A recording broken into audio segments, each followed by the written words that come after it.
You are listening to In Conversation with Jennie and Mark.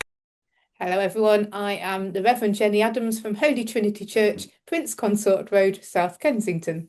And I am the Reverend Mark Adams from St Margaret's Church, Barking. I just need to cough, sorry. That's better. Right. I'm still the Reverend Mark Adams from St Margaret's Church, Barking. Welcome to everyone to In Conversation with Jennie and Mark. That's us. Yes, welcome. And if you are watching on YouTube, you'll be able to see Max in the corner of Jennie's screen. Now he wants to know what's going on because he really thinks it's time for his walk. But it's not because we're recording. We are. So, we have got this yes. week Christmas Sunday is over. before Lent. No, second Sunday before Lent. We're in a short period of ordinary time. Or if you're in prayer book, it's sexagesimal. Oh, yes. Those wonderful words that are there. But they're not the readings from that. So I did some research on ordinary time and discovered that it really should be called ordered time, because ordinary is not, it's not the meaning that we usually have for it, because it just sounds like it's dull. But it's not dull, of course, because, you know, we're here exploring the scriptures, which is never dull, is it, Jennie? So ordered time. Or, well, yeah, I mean, it's called ordinary time, but I think that's probably a better translation of it, in my very humble opinion, which I'm known for my humility. And does that make it sound like all bells, whistles, singing and dancing? Ordered time. I think it makes it sound better than ordinary time to me. Ordinary, because it's just you get the wrong. But I don't think that's what we're here to talk about, is it? Really? Unless you want to. I hope not. I'm bored already. It's a bit ordinary, isn't it? Oh, that's terrible. Right, okay, give us the reading. Matthew 6, 25 to the end. Okay, here we go. Give us the reading. Here it comes. I've got to find it. There we go. Matthew 6. Jesus said, "Therefore I tell you, do not worry about your life, what you will eat or what you will drink, or about your body, what you will wear. Is not life more than food, and the body more than clothing? Look at the birds of the air. They neither sow nor reap nor gather into barns, and yet your heavenly Father feeds them. Are you not of more value? And can any of you, by worrying, add a single hour to your span of life? And why do you worry about clothing? Consider the lilies of the field, how they grow. They neither toil nor spin. Yet I tell you, even Solomon in all his glory was not clothed like one of these. But if God so clothes the grass of the field, which is alive today and tomorrow is thrown into the oven, will he not much more clothe you, you of little faith? Therefore, do not worry, saying, what will we eat, or what will we drink, or what will we wear? For it is the Gentiles who strive for all these things. And indeed, your heavenly Father knows that you need all these things. But strive first for the kingdom of God and his righteousness, and all these things will be given to you as well. So do not worry about tomorrow, for tomorrow will bring worries of its own. Today's trouble is enough for today."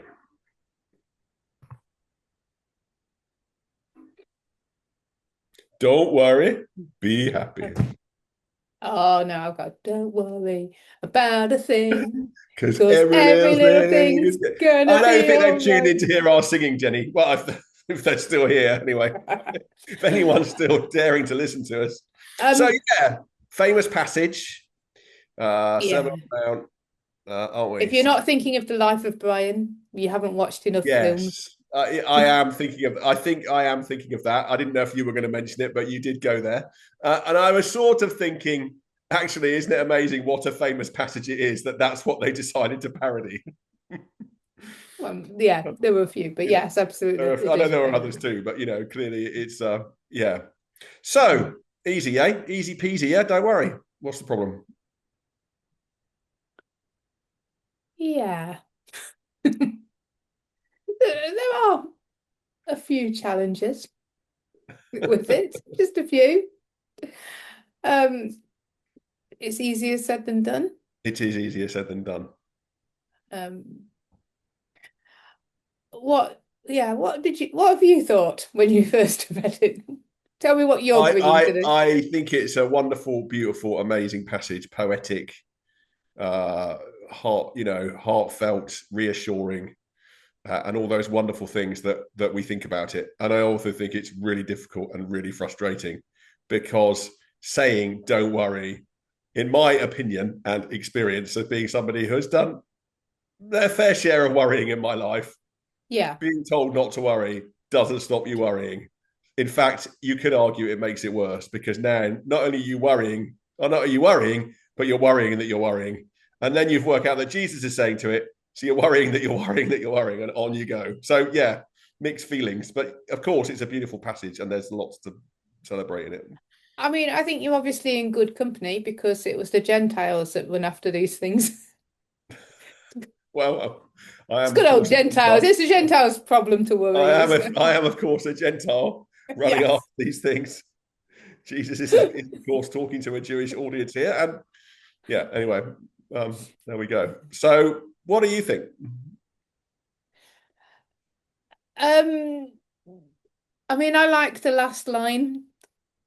I think I agree with you in as much as of the poetry and the it explains the majesty of Christ and the creation. I think it's absolutely it does that really, yeah. Hmm. But then to say do not worry, it's not always the most helpful. Apart from I'm trying to consider whether different people read it differently. So how would you hear it if you had money compared to how would you hear it if you didn't? Um, And interestingly, the commentary that I read does put it very much within that context because we've just come out of a load of teaching in the Sermon on the Mount on money and the dangers of money and the challenges of money. So I think it is right to look at it within that context. Yeah. and there is an element that if you have no money, so I'm thinking of some of the homeless that I speak to in central London. It does basically say, you are more important than these people. God cares for you more than, or as much as no, more than his creation, his beautiful creation. And I think that's quite comforting. But then you kind of contradict with that. We say, don't worry, because it's all going to happen, and it doesn't happen, does it? No, no. And of course, even, not all the birds of the air get fed and not all the lilies of the field survive, So No. it's that's not trying to counter mark. But so Jesus knows that, right? I mean, he's not.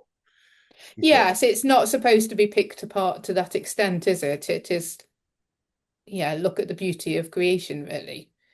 Yes. Look at all this that we can create. Yeah, I So wish I what had more can on it. so what can we lest we just finish there and leave, what is Jesus saying to us? I mean, it is about seeing past perhaps your immediate circumstances if you're in a difficult place. I mean, it might be financial, it might be something else. It is about recognizing God's providential care for creation that God has made, and His care for creation of that, of which we're a part of. That doesn't mean it's So just such a simple, well, trust God and don't worry and everything will be fine, because it's not always fine. I think for me there are two things, and they're both the last two verses. So seek first his kingdom and his righteousness, and all these things will be given to you as well. So although we know that following Jesus doesn't mean that everything will be all right all the time, Mm. it does kind of put the focus in what is important. Seek first his kingdom. This is what, Yes. other stuff will fall into place if you kind of seek first his And kingdom. what does that mean, to seek first God's kingdom? I would say practically, worship needs to come first, prayer needs to come first. You need to be Okay. looking for Jesus working in your everyday life, and for him working in the people that you speak to. Yeah. And Um, what, trying to live Jesus's way? I suppose it's interesting is that I suppose you could look back. I mean, the difficulty is we are taking this to an extent out of context, isn't it? That's a problem in some ways with the lectionary, because it just sort of, we just last week we were looking at Simeon and Anna, yeah, and now we're looking at this bit which comes at the end of the Sermon on the Mount, where actually I suppose Jesus in many ways has given us lots of teaching around of how how to to do, seek for the yeah, kingdom. So, looking about anger and money and relationships and all those sort of yeah. practical ways that you live that out, I guess, isn't it? I suppose actually I think I do have a little bit of a history with this passage in one particular way. So, without going into lots of details, I did go through a particularly bad time in my life a few years ago. and I didn't know what I was doing, and I was really, really in a bad place.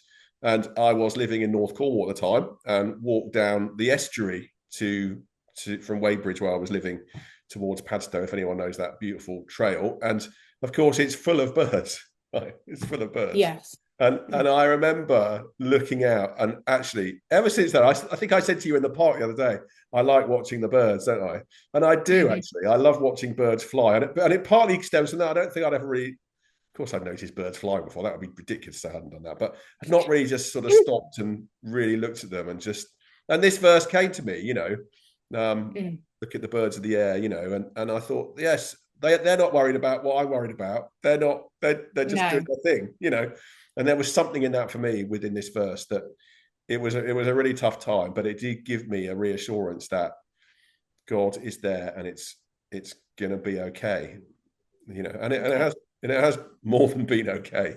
But yes, I think that is a beautiful picture, which was really helpful for me that time. Yeah.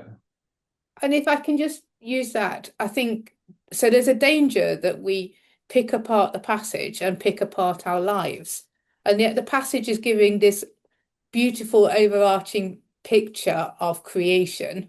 Yes. And as you say, everything was okay, in fact, better than okay, but not every little bit. If you picked it apart, not everything went perfectly. Yes. But actually, overall, it was okay. And I think sometimes we can concentrate too much on the negative little details, but actually overall, is it okay? It's also reminding me of this thing we did once called the Happiness Lab, which I don't know if you've done it, haven't you? I've done the Happiness Lab. Okay, I thought it was really good, actually. And the first thing it talks about is gratitude. And I think that goes to, and actually, the guy who was speaking about it spoke about gratitude is the antidote to some fancy word. I can't remember what it was now, but this sense that he talked about, when you get a new car, for the first week, it's a new car and it's lovely and you're really excited and it's a new car. And then by the second week, and by the time a month, it's not a new car anymore and you're bored and you moved on to something else, or, because you get used to that as the thing. And he was saying that gratitude is the antidote to that, because you keep giving thanks for the thing that you've got. So, you can give thanks for the new car when it's 6 months old, and you can still say, Lord, I'm so grateful that I've got, or just, so grateful that I've got this car. And I think that's to do with your basic outlook on life, isn't it? Which I suppose you can look at a passage like this and go, oh, but what about this and what about that? And as I did at the beginning, okay, and it's easy to do, isn't it? And it's easy to do. So, but Jesus is, and it's not to say that everything is always going to be okay, or you're not going to struggle or suffer, or that the birds of the air and the lilies of the field don't always. No. But it's about how you see the world, and being able to live in that awe and wonder of God, which I think, actually, I'm going to shut up because I know you're going to tell me I'm talking too much. But no. I think that you came back to the thing about worship. Yes. Because don't shut up there, because I don't know where you're going with it. I'm stopping there because I thought you might tell me I was talking too much, and I thought you might want to get a word in edgeways. Not just thrown under the bus, like I've been worshiping every stop. Here comes the bus. No, finish your thought. That is my thought. I finished it. Okay. Actually, gratitude, and then linking that to worship, because you linked worship to seeking first God's kingdom. What is it? I said, what does it mean to seek God's kingdom? And you said worship. And actually, worship and gratitude are quite close together, aren't they? In worship, God, we're giving thanks to God for what God has done for us in creating us, and all that we could say about that. And so, I think worship, gratitude, seeking to live God's way, looking at the rest of His teaching, and if you do that, I suppose what Jesus is saying, if you do that, you will you will see life in a different perspective, and you won't be so anxious. Okay, that leads on to the final. Yes. Leads on to the final verse, which I really like. Therefore, do not worry about tomorrow, for tomorrow will worry about itself. Each day has enough trouble of its own. It is a great verse. It's a great verse, and it's a great bit of practical teaching. Yeah, and it's so relevant. People have really grasped this kind of idea, even without knowing that it's a biblical teaching or Jesus teaching, haven't they? Because that kind of living in the moment Absolutely. that, Yeah. is high in society at the moment. All the mindfulness, knowing, Yeah. connecting with sort of who you are, what's going on around you, living for today and not. But you say it's high in society, but I think it's high in society because it's never been harder to do. Yeah, Because we're so distracted, and I'm so distracted largely by this thing. This is a yeah, blessing and an incredible curse, right? yeah. It absolutely is, and of course, it's getting more and more kind of, into our lives, isn't it? And we don't know what the long-term effects of us having total connection all the time to. We joke about it, don't we? I know you sometimes get annoyed at me about it, but you can never speculate on anything anymore, can you? You can never say, I wonder what, because you can always find the answer. And it's so annoying when And you it's just so say it and annoying. somebody starts Googling it. It really is so annoying. But you are right. Yes, And I'm not, everybody yeah. is recognizing this because you can now go on unplugged retreats where you have to hand your phone over and there are, no connection with the outside world at all because people Well, are needing to switch off for 24 hours. it would be, I mean, I'm really floating this as an idea. This has not been talked about before between us. I mean, you could almost do that ourselves, though, couldn't we? We could say, okay, we're going to turn our phone off for an hour, every night. I think some people do that. I read something about the sort of there's a 3-stage thing people have in the evenings. They make an agreement. They will turn their phone off for an hour. I'm not saying we're going to do this. We haven't decided. No, we're not. But we're not going to do it. Okay. But you could if you wanted to, if you're. We could, but I don't think it's the easy answer, and I don't think it's the right answer. Okay, what's the right Okay, answer then, Jenny? because we can all just not look at our phone for 2 hours. But then if you're having to catch up, it's a bit like when you've got a lot of paperwork and things. If you don't do it, then it's still sitting there. Whereas actually the answer is to try and decrease your screen time consistently. Yeah, but I So don't need to catch up on all the rubbish news articles that I read, do I? They just. no, you don't. Oh, it's not, I'm not stopping you putting your phone down. I'm not texting you on it, so it doesn't matter to me. Okay, but I think the point, the point is a good one, isn't it? That we are distracted, and you're quite right. This thing about living in the moment, and Jesus is on it here, and I think, there is, I think there is stuff within mindfulness, as you know, and I think Jesus is in this area here. Don't worry about tomorrow. Tomorrow will look after itself.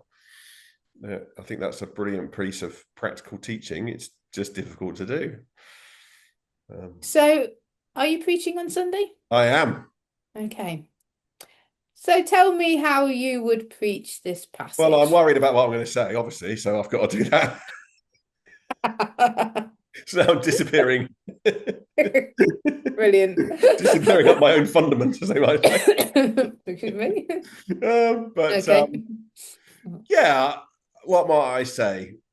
I think it's been really helpful to put together those themes of seeking first God's kingdom, linking that with worship and thankfulness, and therefore also connection with others, a sort of finding your center so that then you can be connected to God and be connected in healthy ways to other people. I think that's really crucial. And then if you do that, maybe you've got a chance of seeing what this means. Yeah, I think it's like you can't. Sometimes I think if you want to solve a problem here, you've got to start over here. But if you look at the problem here, then you'll never fix it. So if you say the answer is don't worry, that just spins you out. It just spins you out because you will worry about worrying. Yeah, but and if we start first by seeking. Yeah, so you start first by seeking God's kingdom, and then from that, then Jesus says, then these things will be added to you as well. So I think that's where we have to start. And if we start there, we might have a chance of living more of that free life that Jesus wants for us. Okay. But if you start focusing on the do not worry as a kind of command that then you're failing in, you're never going to get there. No, nicely done. I'll use that.